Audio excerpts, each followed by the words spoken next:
വചനജായ വചനജായ വചനജായ വചനജായ.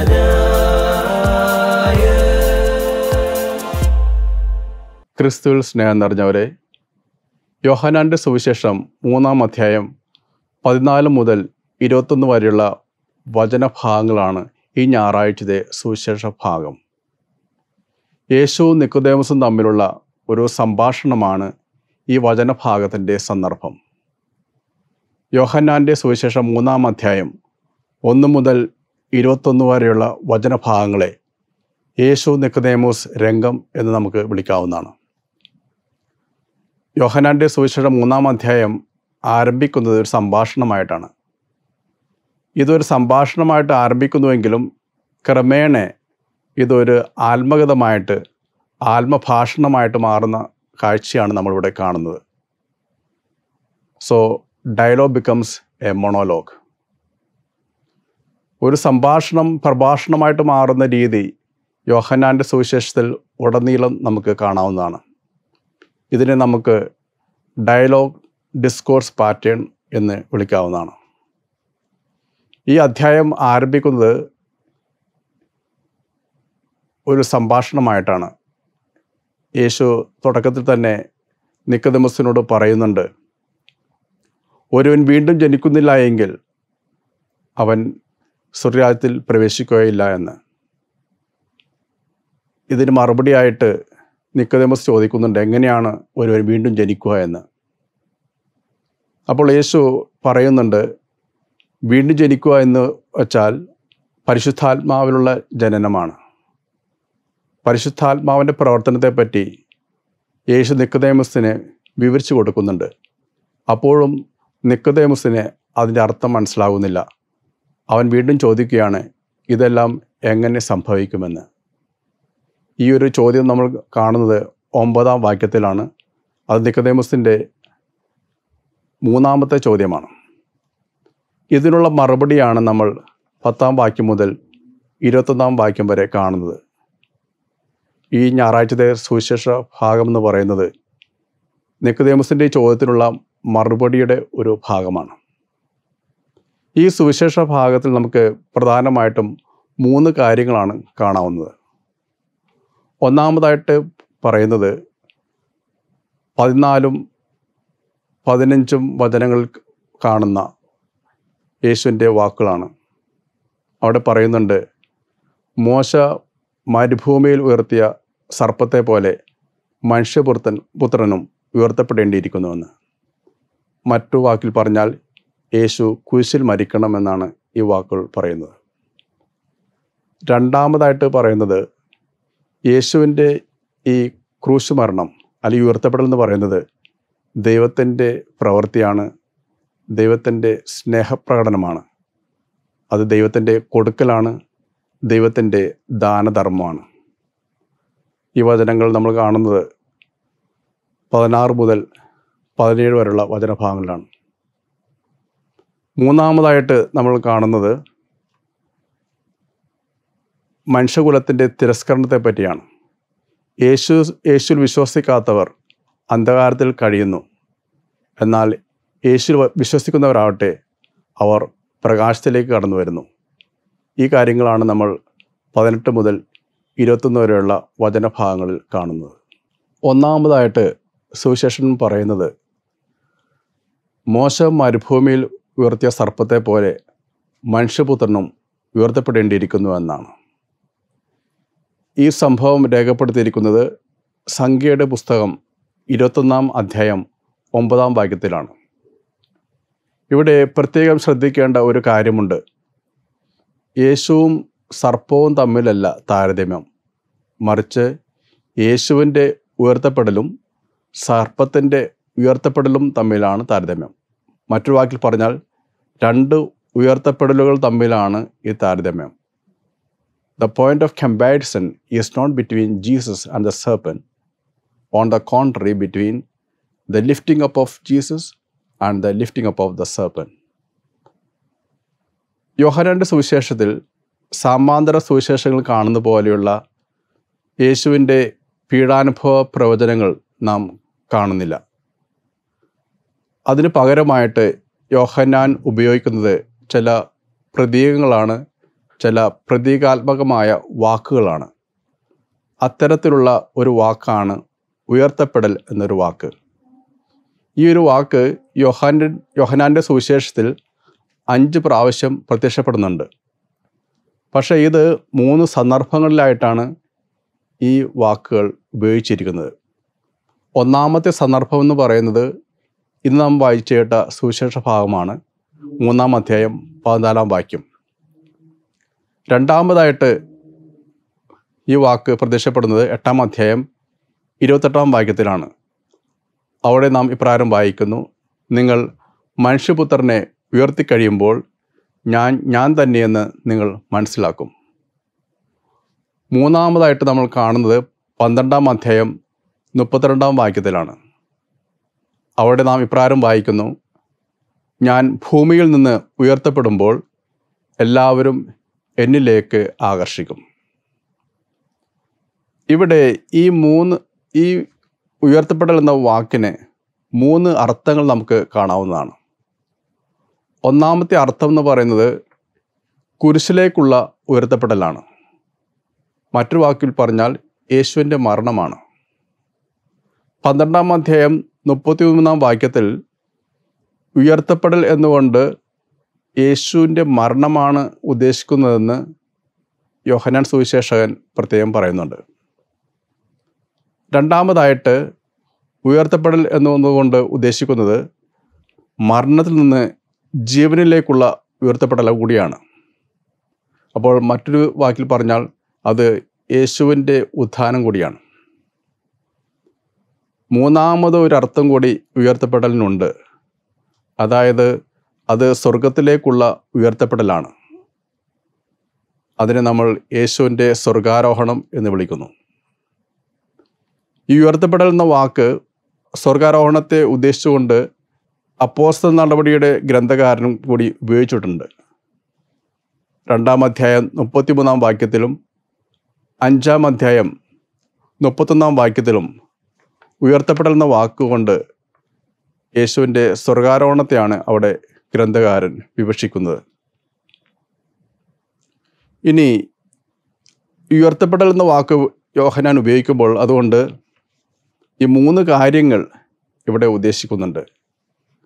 അതിൽ യേശുവിൻ്റെ മരണമുണ്ട്, യേശുവിൻ്റെ ഉത്ഥാനമുണ്ട്, യേശുവിൻ്റെ സ്വർഗാരോഹണമുണ്ട്.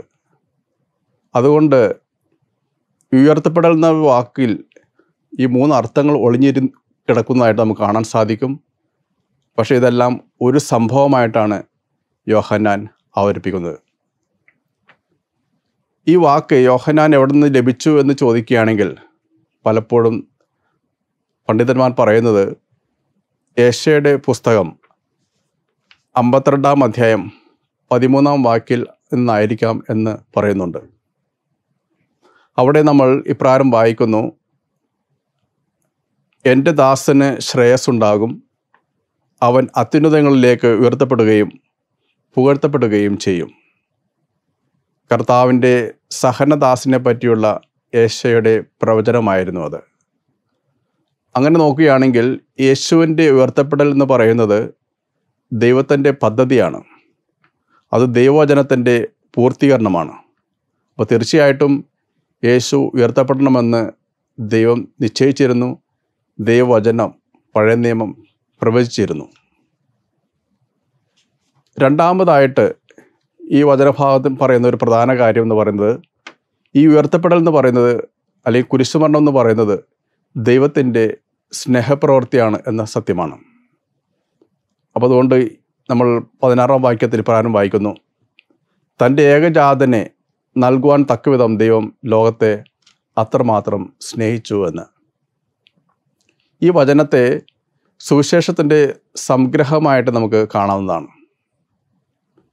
ഏകജാതൻ എന്ന് പറയുമ്പോൾ ഏകജാതനായ ഇസ്ഹാക്കിനെ ബലിയർപ്പിക്കുവാനായി തയ്യാറായ അബ്രാഹത്തിൻ്റെ ഒരു ചിത്രം അവിടെയുണ്ട്. അബ്രാഹത്തിൻ്റെ ബലിയുടെ ഒരു ധ്വനി അവിടെ ഉണ്ട്.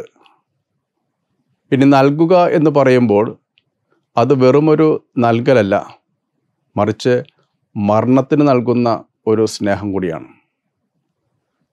അപ്പോൾ സുവിശേഷത്തിൽ ഏൽപ്പിച്ചു കൊടുക്കുക എന്ന വാക്ക് ഉപയോഗിക്കാറുണ്ട് സുവിശേഷൻ. പലപ്പോഴും ആ വാക്കുകൊണ്ട് ഉദ്ദേശിക്കുന്നത് യേശുവിൻ്റെ മരണമാണ്. അപ്പോൾ ഈ നൽകൽ എന്ന് പറയുന്നത് മരണത്തിനായിട്ട് തന്നെ, ബലിയായിട്ട് തന്നെ സ്നേഹം നിറഞ്ഞ ദൈവപിതാവ് നൽകുന്നതാണ്. അത് പരിപൂർണമായൊരു സമർപ്പണമാണ്. ദരിദ്രയായ വിധവയുടെ സമർപ്പണം പോലെയാണത്. ആ വിധവ തനിക്കുള്ളതെല്ലാം തന്നെ പരിപൂർണമായിട്ട് കർത്താവിന് കൊടുക്കുന്നു. എന്നതുപോലെ പിതാവായ ദൈവം തൻ്റെ പുത്രനെ പരിപൂർണമായിട്ട് ലോക നന്മയ്ക്കായിട്ട് മരണത്തിന് വിട്ടുകൊടുക്കുന്നു, പരിപൂർണമായിട്ട് സമർപ്പിക്കുന്നു.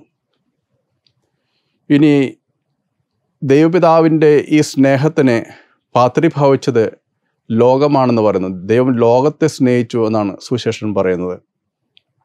അപ്പോൾ ഇവിടെ ലോകമെന്ന് ഉദ്ദേശിക്കുന്നത് മനുഷ്യകുലമാണ്, മനുഷ്യരാശിയാണ്. ഇവിടെ ഒരു പ്രത്യേകതയുണ്ട്. സമാന്തര സുവിശേഷങ്ങളിൽ യേശു അയക്കപ്പെട്ടത് ഇസ്രായേൽ ജനതയിലേക്കാണ്.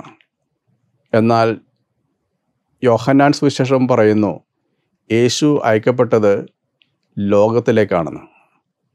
മറ്റൊരു വാക്കിൽ പറഞ്ഞാൽ യേശു മാനവകുലത്തിൻ്റെ, ലോക ജനതയുടെ മുഴുവൻ രക്ഷകനാണ്. ഈ സത്യം തന്നെ 4-ാം അധ്യായം 42-ാം വാക്യത്തിൽ നാം കേൾക്കുന്നുണ്ട്. സമറയക്കാർ യേശുവിനെ ലോകരക്ഷകൻ എന്നാണ് വിളിക്കുന്നത്. ആയതിനാൽ സ്നേഹമുള്ളവരെ, യേശു ഏതെങ്കിലും ഒരു ജനതയുടെ അല്ലെങ്കിൽ ഒരു വിഭാഗത്തിൻ്റെയോ മാത്രം രക്ഷകനല്ല, മറിച്ച് അവിടുന്ന് ലോകത്തിൻ്റെ മുഴുവൻ രക്ഷകനാണ്. അവിടുന്ന് ക്രൈസ്തവരുടെ മാത്രം രക്ഷകനല്ല, മറിച്ച് സകല മതസ്ഥരുടെയും, ലോകം മുഴുവനുള്ള എല്ലാവരുടെയും രക്ഷകനാണ്. അപ്പോൾ ദൈവത്തിൻ്റെ സ്നേഹം എല്ലാവരിലേക്കും ഉൾക്കൊള്ളുന്നു. ലോകത്തെ മുഴുവൻ ദൈവം സ്നേഹിക്കുന്നുവെന്ന് സുവിശേഷൻ പറയുന്നുണ്ട്. അപ്പോൾ എല്ലാ മനുഷ്യരും ദൈവത്തിൻ്റെ സ്നേഹഭാജനങ്ങളാണ്. അപ്പോൾ ഇവിടെ ദൈവത്തിൻ്റെ സാർവത്രികമായ സ്നേഹത്തിന് സുവിശേഷകൻ പ്രാധാന്യം നൽകുകയാണ്. ഇനി സ്നേഹിച്ചു എന്ന് പറയുമ്പോൾ അതൊരു കാരണമാണ്. എന്തുകൊണ്ടാണ് സ്നേഹം നിറഞ്ഞ പിതാവ് തൻ്റെ ഏകജാതനെ ലോകത്തിൽ നൽകിയത്? അതിനുള്ള കാരണമാണ് ഇവിടെ പറയുന്നത്. അതിൻ്റെ കാരണം സ്നേഹമാണ്. അപ്പോൾ സ്നേഹം കൊണ്ട് മാത്രമാണ് ഈ പിതാവ് തൻ്റെ ഏകജാതനെ ഈ ലോകത്തിലേക്ക് നൽകുന്നത്.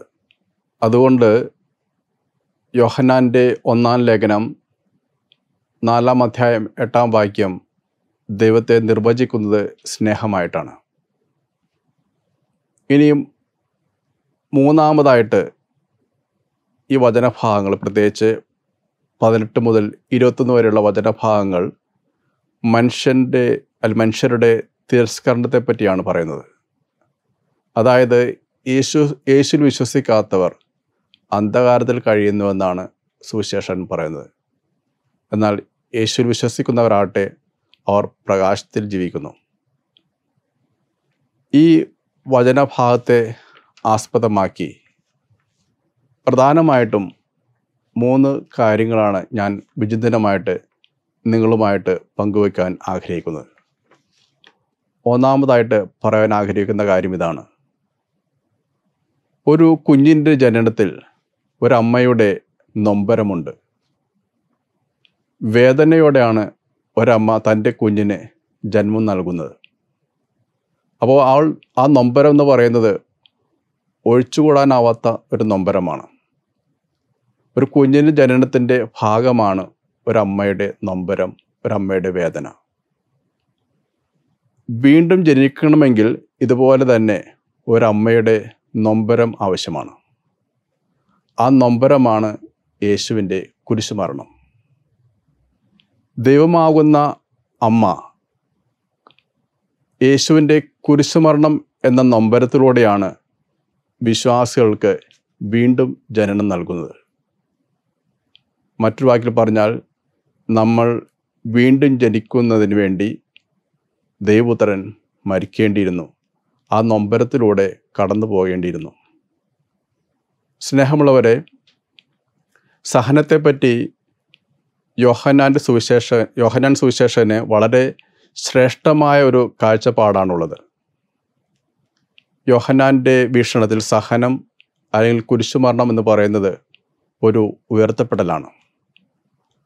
പൗലോസ് അപ്പോസ്തലൻ്റെ കാഴ്ചപ്പാടിൽ യേശുവിൻ്റെ മരണം എന്ന് പറയുന്നത് ഒരു എളിമപ്പെടുത്തലാണ്, അത് ഒരുതരം നിന്ദനമാണ്, സ്വയം താഴ്ത്തലാണ്, ഒരു താഴ്ചയാണ്. എന്നാൽ യോഹന്നാൻ്റെ കാഴ്ചപ്പാടിൽ കുരിശുമരണം എന്ന് പറയുന്നത് ഒരു ഉയർത്തലാണ്, അതൊരു പുകഴ്ത്തലാണ്, ഉയർച്ചയാണ്, മഹത്വമാണ്. അപ്പോൾ സഹനത്തിൻ്റെ രക്ഷാകര മൂല്യത്തിന് യോഹന്നാൻ സുവിശേഷൻ വളരെ വലിയ പ്രാധാന്യമാണ് നൽകുന്നത്. നമ്മുടെ ജീവിതത്തിലെ വേദനകളും ദുഃഖങ്ങളും ക്ലേശങ്ങളും പരാജയങ്ങളും നഷ്ടങ്ങളും ഇവയൊന്നും തന്നെ നഷ്ടങ്ങളല്ല, മറിച്ച് നേട്ടമാണെന്നാണ് സുവിശേഷം നമ്മെ ഓർമ്മിപ്പിക്കുന്നത്. അപ്പോൾ ഈ നഷ്ടങ്ങളും ഈ പരാജയങ്ങളും ക്ലേശങ്ങളൊക്കെ നമ്മെ ഉയർച്ചയിലേക്ക് നയിക്കും. തിന്മകളെ നന്മകളാക്കി മാറ്റുവാൻ ദൈവത്തിന് സാധിക്കും. ശാപങ്ങളെ അനുഗ്രഹങ്ങളാക്കി മാറ്റുവാനും ദൈവത്തിന് സാധിക്കും. ഗൾഫ് രാജ്യങ്ങൾ ഉഷ്ണ മരുഭൂമിയിൽ കിടക്കുന്ന സ്ഥിതി ചെയ്യുന്ന രാഷ്ട്രങ്ങളാണ്. ഈ ഉഷ്ണ മരുഭൂമിയിലുള്ള ജീവിതം മനുഷ്യർക്ക് എന്നും ഒരു കാലത്ത് ദുരിതപൂർണമായിരുന്നു. എന്നാൽ ആ ഉഷ്ണ മരുഭൂമിയിലാണ് ദൈവം ലോകത്തിനാവശ്യമായ എണ്ണ നിക്ഷേപിച്ചിരുന്നത്. ഒരു കാലത്ത് ഈ ഉഷ്ണ മരുഭൂമിയെ പ്രതി അവിടെ ഉണ്ടായിരുന്ന മനുഷ്യർ ദൈവത്തെയും തങ്ങളുടെ തന്നെ ജീവിതത്തെയും ശപിച്ചിരുന്നു എന്നാണ് പറയുന്നത്. എന്നാൽ ഓർക്കുക, ഇന്ന് ആ ഒരു ശാപം ഒരു അനുഗ്രഹമായിട്ട് ആ മനുഷ്യർക്ക് മാറുകയാണ് ചെയ്തത്. ലോകത്തിനാവശ്യമായ എണ്ണ ദൈവം ഈ മരുഭൂമിയിൽ ഒളിപ്പിച്ചു വച്ചിരുന്നു. അപ്പോൾ സ്നേഹമുള്ളവരെ, നമ്മുടെ ജീവിതത്തിലെ വേദനകളിലും പരാജയങ്ങളിലും ക്ലേശങ്ങളിലും ദുരിതങ്ങളിലും ശാപങ്ങളിലും ഒരു ഉയർച്ച, ഒരു മഹിമ, ഒരു മഹത്വം ഒളിഞ്ഞു കിടപ്പുണ്ടെന്ന് എന്ന സത്യം യോഹന്നാൻ്റെ സുവിശേഷം നമ്മെ പഠിപ്പിക്കുകയാണ്. രണ്ടാമതായിട്ട് പറയാൻ ആഗ്രഹിക്കുന്ന വിചിന്തനം ഇതാണ്: സ്നേഹമെന്ന് പറയുന്നത് വെറുമൊരു വികാരമല്ല, അത് പ്രവൃത്തിയാണ്. അപ്പോൾ സ്നേഹം പ്രവൃത്തിയായിരിക്കണം എന്ന് സുവിശേഷകൻ അല്ലെങ്കിൽ സുവിശേഷം നമ്മെ പഠിപ്പിക്കുകയാണ്. അപ്പോൾ ദൈവത്തിൻ്റെ സ്നേഹമെന്ന് പറയുന്നത് അത് വെറുമൊരു വികാരമായിരുന്നില്ല. ദൈവം സ്നേഹിച്ചു എന്ന് പറയുമ്പോൾ എങ്ങനെയാണ്? തൻ്റെ ഏകജാതനെ നൽകിക്കൊണ്ടാണ് ദൈവം ലോകത്തെ സ്നേഹിക്കുന്നത്. അപ്പോൾ സ്നേഹമെന്ന് പറയുന്നത് ഒരു പ്രവൃത്തിയാണ്, ഒരു കൊടുക്കലാണ്. അത് എടുക്കലല്ല, മറിച്ച് പൂർണ്ണമായ ദാനധർമ്മമാണ്. അതുകൊണ്ട് യേശുക്രിസ്തു എന്ന് പറയുന്നത് ദൈവത്തിൻ്റെ ദാനധർമ്മമാണ് എന്ന് നമുക്ക് പറയാൻ സാധിക്കും. സ്നേഹമുള്ളവരെ, ഈ നൊയമ്പ് കാലം ദാനധർമ്മത്തിനുള്ള കാലഘട്ടം കൂടിയാണ്. അപ്പോൾ യഥാർത്ഥ സ്നേഹം എന്ന് പറയുന്നത് പരിത്യാഗമാണ്. പരിത്യാഗമുള്ളിടത്താണ് അനുഗ്രഹമുള്ളത്. നമുക്ക് ഈ നൊയമ്പ് കാലത്തിൽ ദാനധർമ്മശീലരാകാം. നമുക്ക് അറിഞ്ഞു കൊടുക്കാം. പരിത്യാഗത്തിലൂടെ, ദാനധർമ്മത്തിലൂടെ നമുക്ക് ഈ ദൈവത്തിൻ്റെ സ്നേഹത്തെ അനുകരിക്കാൻ പരിശ്രമിക്കാം. മൂന്നാമതായിട്ട് വിചിന്തനമായി പറയാൻ ഞാൻ ആഗ്രഹിക്കുന്ന സത്യം ഇതാണ്: പ്രകാശത്തിൽ ജീവിക്കുവാനുള്ള ഒരു ഓർമ്മപ്പെടുത്തൽ ഈ സുവിശേഷ ഭാഗം നമുക്ക് നൽകുന്നുണ്ട്. വെളിച്ചം ദുഃഖമാണുണ്ണി, തമസ്സല്ലോ സുഖപ്രദം എന്നാണ് കവി പാടിയത്. ലോകത്തിൻ്റെ വീക്ഷണത്തിലും ഇത് തന്നെയാണ് യാഥാർത്ഥ്യം. എന്നാൽ ഒരു ക്രൈസ്തവൻ നേരെ മറിച്ചാണ് ചിന്തിക്കേണ്ടത്. വെളിച്ചം സുഖമാണുണ്ണി, തമസ്സല്ലോ ദുഃഖപ്രദം എന്നാണ് ഒരു ക്രൈസ്തവൻ പാടേണ്ടത്. സ്നേഹമുള്ളവരെ, ക്രൈസ്തവരായ നമ്മളെല്ലാവരും ലോകത്തിൻ്റെ പ്രകാശമാകുവാൻ വേണ്ടിയാണ് യേശു വിളിച്ചിരിക്കുന്നത്. അന്ധകാരത്തിൽ കഴിയുന്ന മനുഷ്യർക്ക് പ്രകാശം നൽകുവാൻ വിളിക്കപ്പെട്ടവരാണ് ക്രൈസ്തവരായ നാം ഓരോരുത്തരും. നമ്മുടെ ജീവിതത്തിൽ അന്ധകാരമുണ്ടെങ്കിൽ, നമ്മളിപ്പോൾ അന്ധകാരത്തിലാണ് കഴിയുന്നതെങ്കിൽ, നമുക്ക് തിന്മയുടെ, പാപത്തിൻ്റെ, അന്ധകാരത്തിൻ്റെ പ്രവൃത്തികളും ചിന്തകളും ഉപേക്ഷിച്ചുകൊണ്ട് നമുക്ക് പ്രകാശത്തിലേക്ക് കടന്നു വരാം. ദൈവം നിങ്ങളെല്ലാവരെയും അനുഗ്രഹിക്കട്ടെ. വചനജായ വചനജായ വചനജായ വചനജായ